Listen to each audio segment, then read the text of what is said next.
All right, so now you're pretty much a freelance contractor, right? Explain what that is. Well, I'm pretty much my own boss, man. I get certain jobs. Somebody will give me some plans for it, and I can bid out the whole work for them, or I can just sit there and bid out the labor. So pretty much I get to bring my own crews. You know, that's so nice. And what I admire about you is that you're a boss. At the same time, you have time to manage your own YouTube channel, which is American Cholo. Yeah. And personally, I think he has a lot of great content. You deserve way more views. I think I deserve way more views. I think so too. Straight up. But you still have time, and you still have the motivation to reach out to the youth and to whoever wants to listen, right? Well, yeah. What's the motivation? Why do you do that? Well, the first motivation really was my house getting raided, man, believe it or not. Before that, this guy you see on American Cholo, that's the guy you would see in my hood. So I wouldn't be talking to you, I wouldn't be talking to anybody else. I pretty much talking to homies that I know or guys that I work with, you know, or guys that came and asked me for work. And I would get the same message, man. I would hire guys from the valley and still do. You know, I worked with guys who are from Vineland, which are supposedly my enemigas. 18th Street, Enemigas, Van Nuys, Planton. I hire guys from all over the valley. Not LA so much because, you know, they're not in my area. But once my pad got raided here, I think I raided about 14 months ago, bro. You would give me a job, right? Yeah. First day we talked, what did I tell you? Yeah, you would. That's the first thing I told you. I said, what's up? You want to work or what? Yeah. Right? Yeah. Okay. So they raided my pad, right? Once they raided my pad, it was nothing to do with me at all. Believe it or not, I felt so fucking violated, dude. I felt, for once in my life, I felt fucking that violation, right? What happened before, but this time, I'm 40-some years old, I run my own fucking work, I pay my fucking bills, I bought my home in North Hollywood, it's a nice looking fucking house. These guys come to my house thinking that I'm slanging dope or doing something illegal, and I was like, these motherfuckers, dude. And then they told me when I was getting handcuffed, I hadn't been handcuffed like in 15 years, fool. I'm getting handcuffed, I'm going to the back of the car, and all those fucking thoughts are going through my head. I'm like, dude, am I going to the county? Dude, am I going to the joint? Dude, I got this in my house, dude. All kind of shit is going through my fucking head, bro. Well, they could just plant anything on you. Well, they ended up stealing my phone.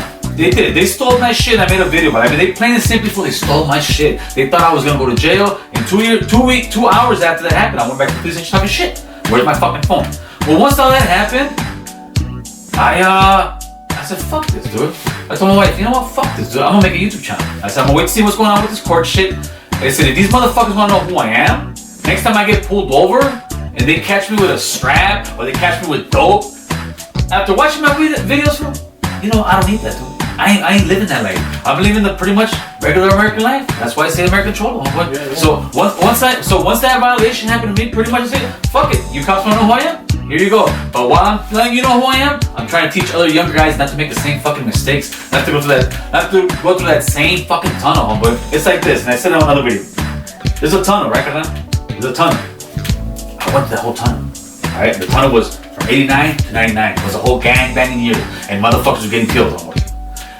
I went through that whole tunnel. When I got to the end, I fell off a cliff. Bam. I fell off a cliff. I'm like, fucked up, but I'm alive. So I said, you know what? Fuck this. I stood up, I started climbing up that fucking mountain. I got back the fuck up. And now I'm up the mountain, I'm coming out, I'm walking this way. You got young kids going to the tunnel. And I'm telling them, hey fool, don't go to that tunnel, man. There's just a cliff down there, brother. It's up to them if they want to listen. Yeah, right? It's up to them if they want to listen. That makes a lot of sense. But that's the bottom line truth, homie. And I know that my story is completely different than anybody else. It's very different. Most guys in my situation are in the drug. Most guys in my situation on the block, strung the fuck out. Well, you know what? I think me and you got a lot of similarities, and I hope, pray to God, I grow up to be someone like you, you know? Because you're blessed, I'm blessed. I'm blessed I'm not doing life in prison, man. I'm blessed I'm not dead. Like I've been shot at so many times. Those videos that I put on YouTube where I've been shot at cars, those are just the times I've been shot at in my car. I've been shot at when I'm walking, you know? But I'm still alive. I'm not in prison. You're still alive. You're not in prison. You know, like I want to be just like you. You know? But I don't want to be in prison. You're on that right path. That's why I talk to when I see certain guys. I'm the guy in my hood. I got a nickname for myself. This is like, here comes this motherfucker. I say I'm Nigga Damas, homeboy. Nigga Damas will tell you the truth, homeboy. He's gonna tell you the future. I look at you. we going back in 6 months. I'll play a little game. I say, you guys want to bet? You go back in a year. You know, the truth hurts, and sometimes homies need the truth. That's all they need. The problem is, a lot of times, when we talk to people and we sit. If I was somebody else and I already knew I was gonna come when I started my channel, I would have 1 or 2 guys make a little thing, but I'll comment right back at you. Please leave me a comment. Leave it respectfully. We'll debate it all day long. You can leave me a comment. There was some guy, American Cholo, yo, we fucking white boy, woo. Motherfucker, I still live in my hood. Where the fuck you at? And I bet you he has no property. Yeah, but I'm using my hood experience, my hood shit, as motivation, as cred. You need certain cred to be able to tell people, hey, you shouldn't do that. Because they're always gonna be like, what the fuck I did? What did you do? Me? I banged that whole fucking era. I went back, I bought a house in my neighborhood. You know what I mean? All the shit, oh, you don't even own it. No, I own a house. I'm there. That's a perfect example of that gentrification video I made. It's like, you can't complain about people taking over your neighborhood if you don't own shit. Do something, get up, get out, and own something, right? Yeah. And that's what you did. Dude, yeah, that's exactly what I did. But it wasn't easy, man. You gotta fucking work yourself up there. People are too quick to want to be rich. People are too quick to want to be Instagram stars. People are too quick to think, fuck that, I ain't gonna work there. I need to make more money. But at the same time, you know what? That's bullshit too. And I'll give you a prime example of that. And I'm gonna call out these guys. They're from some guys from Great Street Watts. I was working out at the projects over there. From the Crips or the Sud? No, for the brothers. Okay. Actually, there was both. There was one essay because they had to hire so many, right? And when I looked, I'm like, wait a minute, dude. Some of these guys were wearing like PJs, and this is where people do a disservice. Pajamas. I mean, it's a full construction site, hard hat. Just like, I'm like, what the fuck? They're not taking it serious. It's not. It's both people's fault. Them because they've never done it. They never really worked, and I get it. But homie, you're making $45 an hour. It's a prevailing wage job. You're making a killing. You're making $45 an hour. You tell me you can't go buy a fucking pair of jeans and wear them all week? On the other side of that token, the superintendents, all the widows, they were scared to tell them anything. They were scared to tell them anything. So when they would sit there and try to tell me something, it ain't dry season. I said, hey homie, before you try to tell me something, look at your safety violations all over here.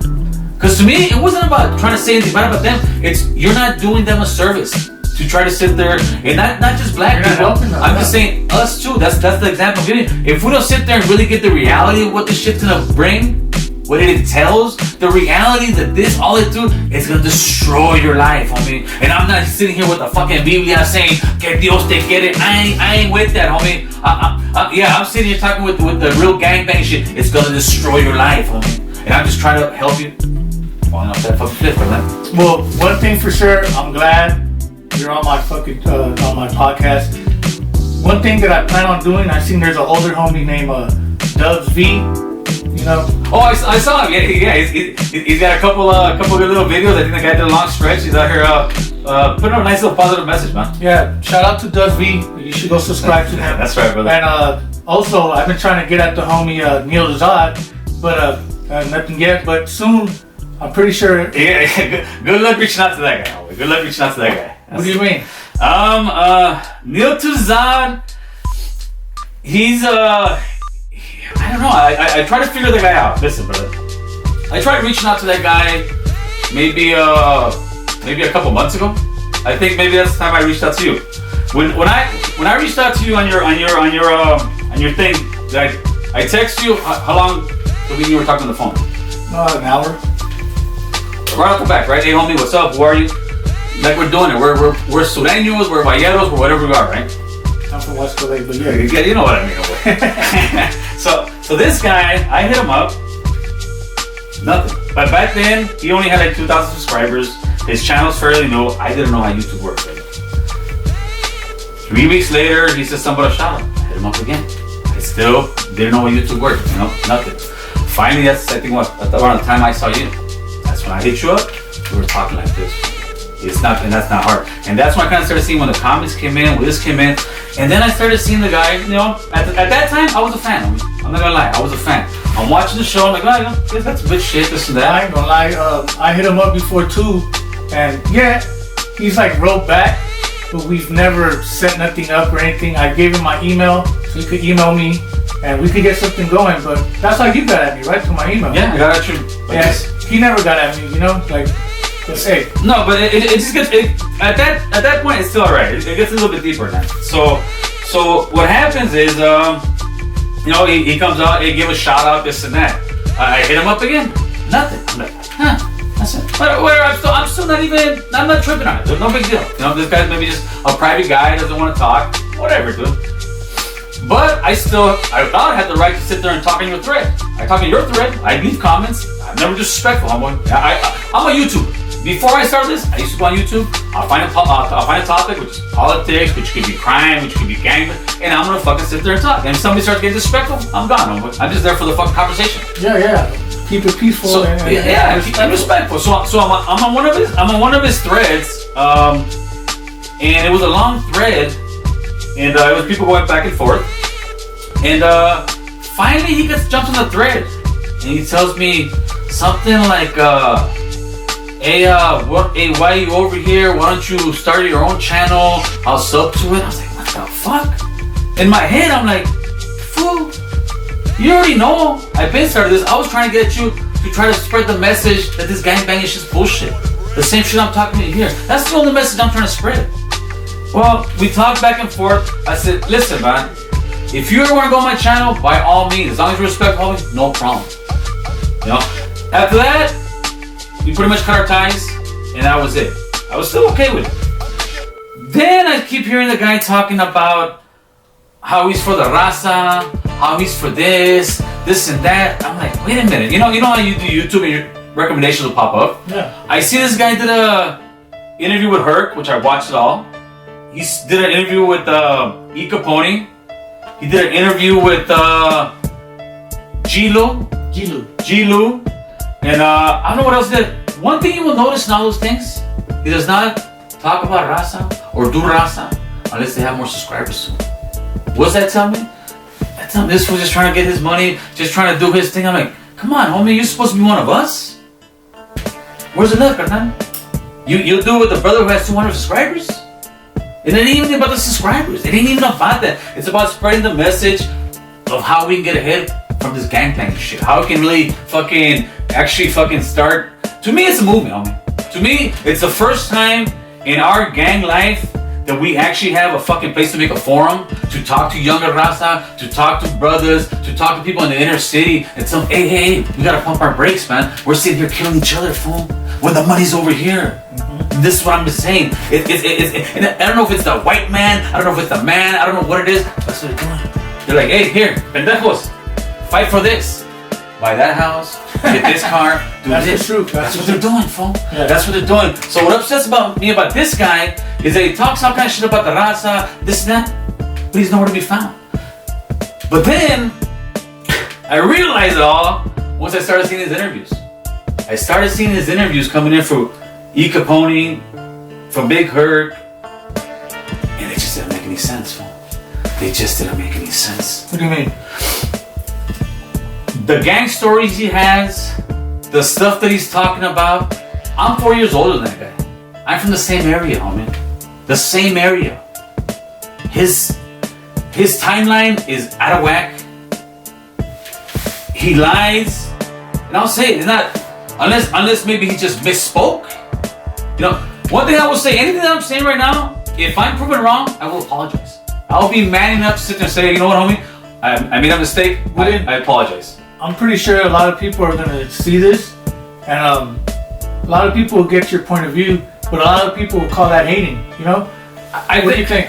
I think it would be hating if this is the way I look at it. It's like somebody's coming somewhere I've been for 30 years. I've been in Holland and I'm still there. This guy's coming 30 years later and telling history stories about my era and my genre and my whole shit. They're lies. I feel disrespected by this. You tell me, you were a gangbanger, right? Yes. You joined the gang, right? Yes. This guy says on his first interview that he joined his gang at 10 years old in 88, which the gang didn't start till 89. He said that at 10 years old, 11 years old, let's say 11 years old. That way he doesn't say, I was 11. At 11 years old, he got jumped into his hood. A couple months later, he got jumped out because they weren't banging hard enough. Have you heard of that before? There's more. Maybe I've heard of guys getting jumped in, they get jumped out because they just want to be about that life. Yeah. 2 weeks later, after he gets jumped out, he gets jumped back in. Yeah, that doesn't work. That doesn't work, homie. It's like, wait a minute. Why? He says that? No, that's exactly what he says. You gotta go to the interview. That's exactly what he says. He says he gets jumped in his hood at 11. He gets jumped out of his fucking hood. Sureño gang, homie. I don't know how brothers do it. Sureño gang, you're getting beat to a fucking pulp back in the 80s, homie. Even now. That's when I'm like, wait a minute, carnal. He says he gets jumped back in, and then he becomes super active, right? Now you're super active. Then you fast forward to his interview with Big Herc. He says now that he's 12 or 13 years old.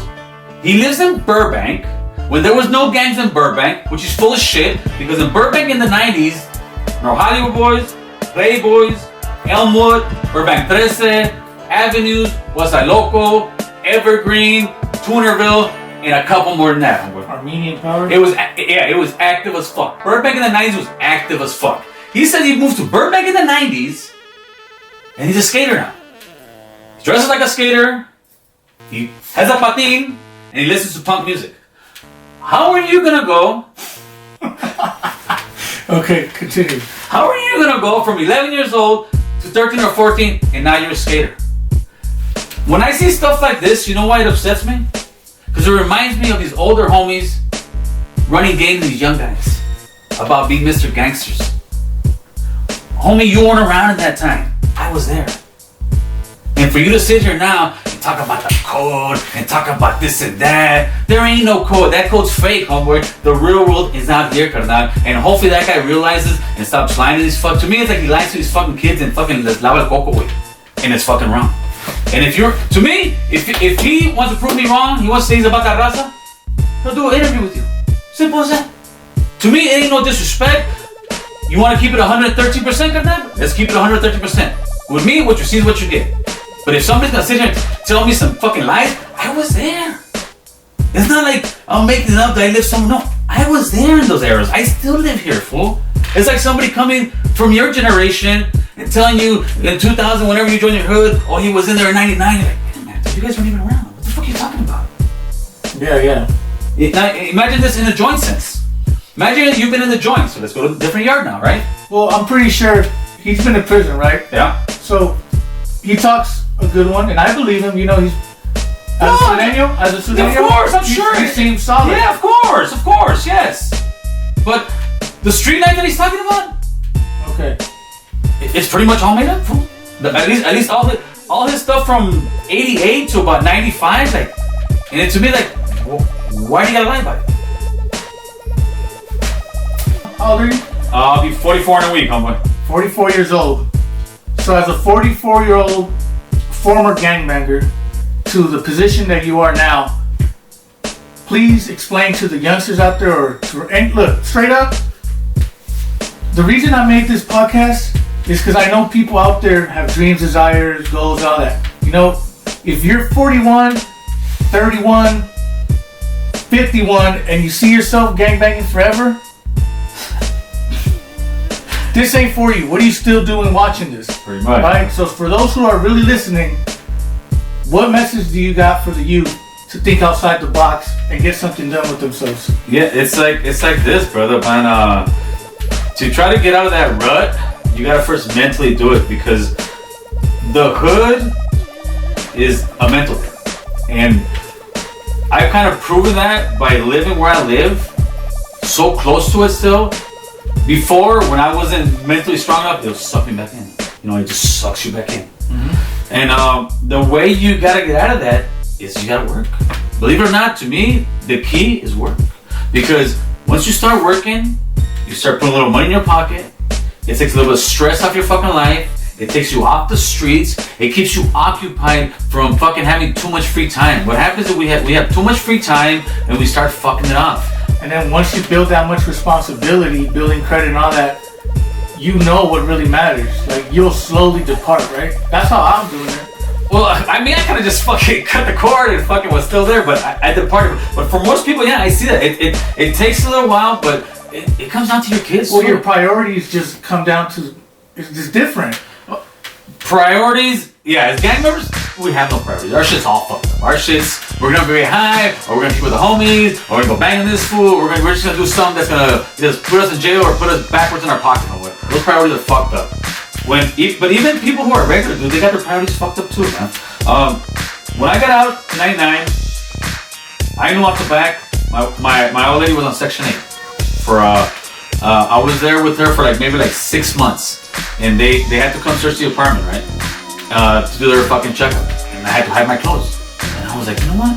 Oh, fuck this, dude. I worked too fucking hard to be fucking have to hide my clothes. Now we're out of here, dude.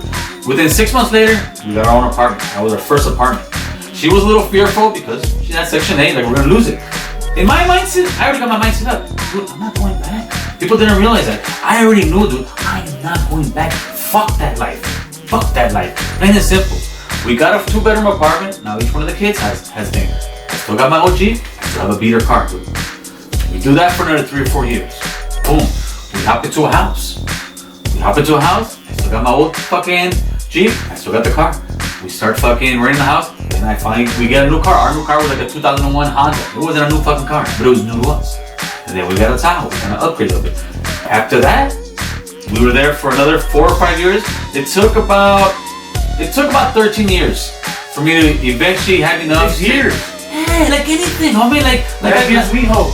No, that's exactly what it is. That's why when I tell, when I make that reference of, it takes years to climb up that ladder of a gang member to a gang banger to a little fucking piece of shit peewee to being a top dog in your hood.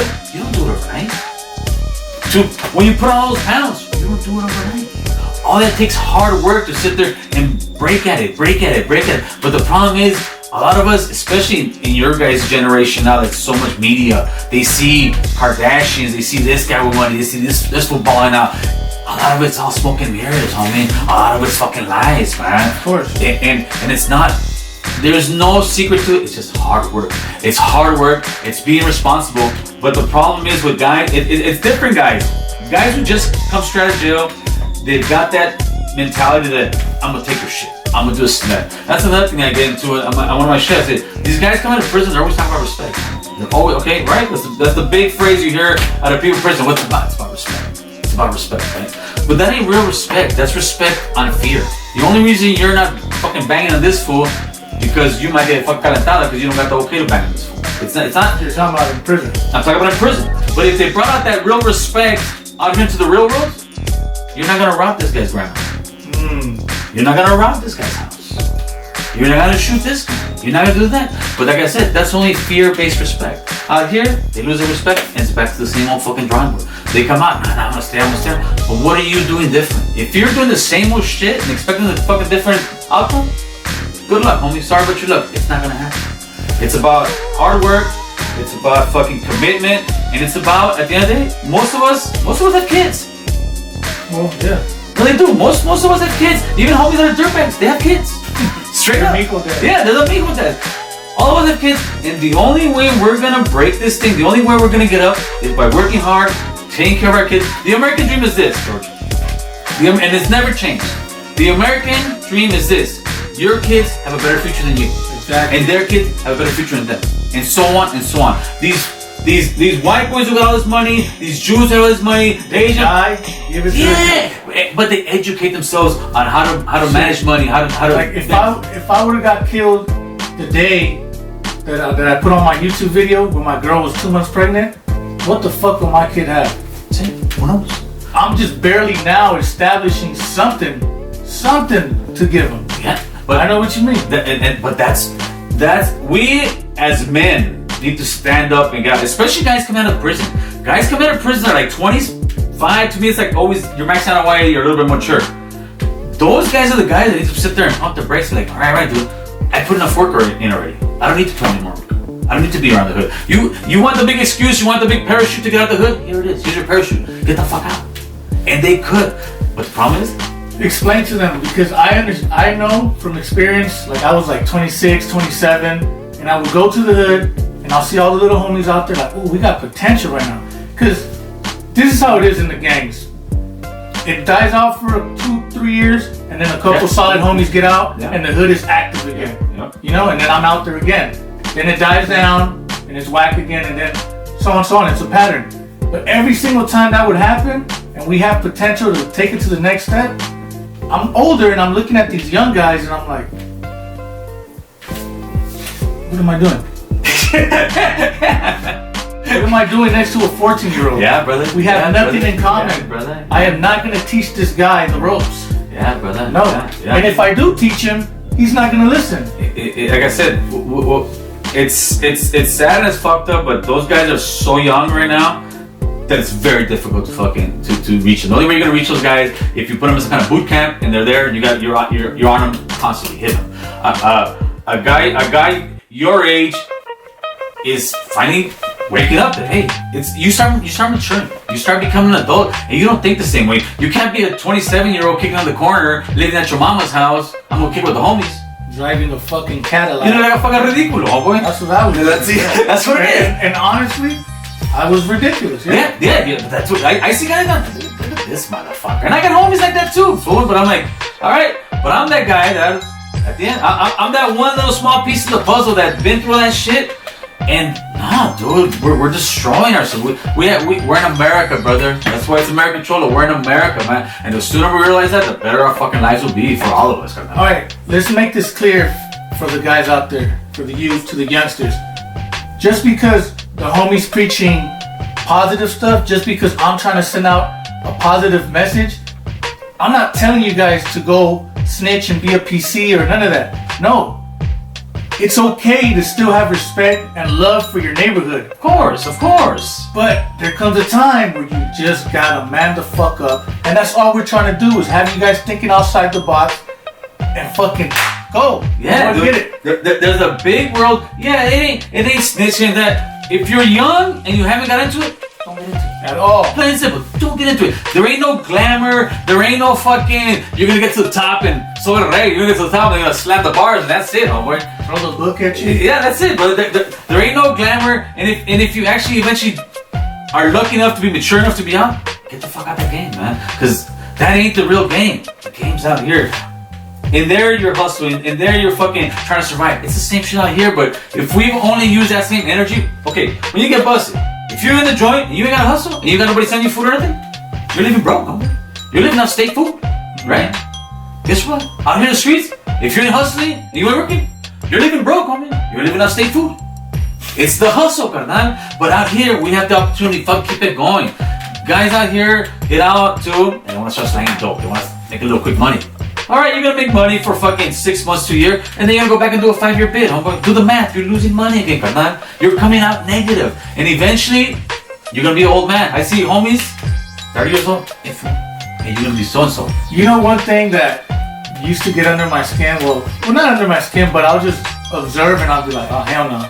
Every time I would go to the county or prison or anything, there's always an older homie that would have the tier, that would have the dorm, that had the fucking corner, the fucking yard.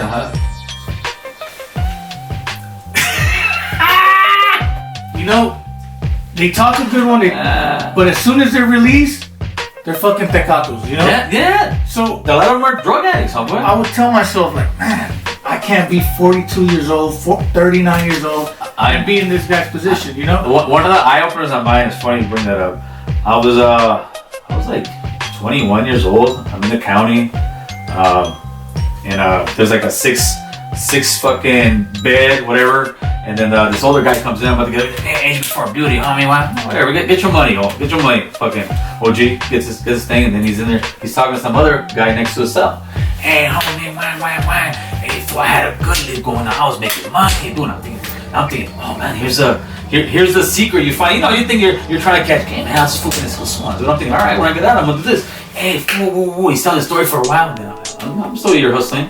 Then I hear where the hustle, you know what the hustle was from? What? Yeah, fool, so check this out, man. I go to CVS, I'll get the fucking razor blades, the top grade. I'll go to the swap meet, the Chino gave me $3 for each one.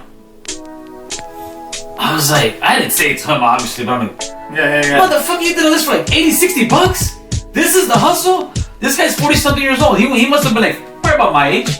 And I was 21, I was like, this is what I want to be? In a certain time, I did. I wanted to be that vato on the bike, fucking wah with a little shota coming out the joint.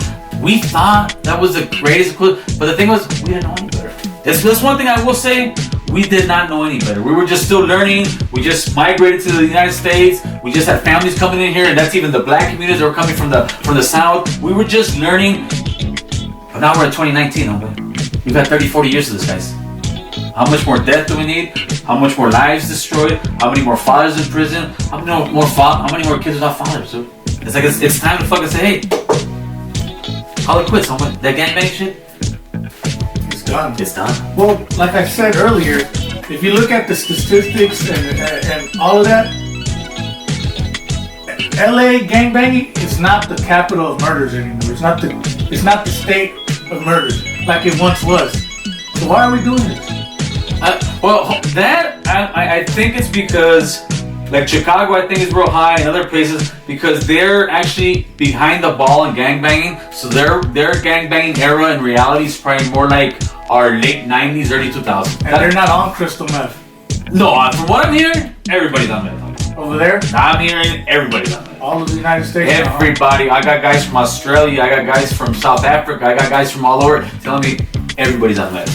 And that's another thing we could hit on, do later on. They talk about the crack epidemic. I ain't got shit on the fucking meth epidemic, dude. This meth epidemic is something like we ain't never seen. And the politicians, all they say, we have a housing crisis.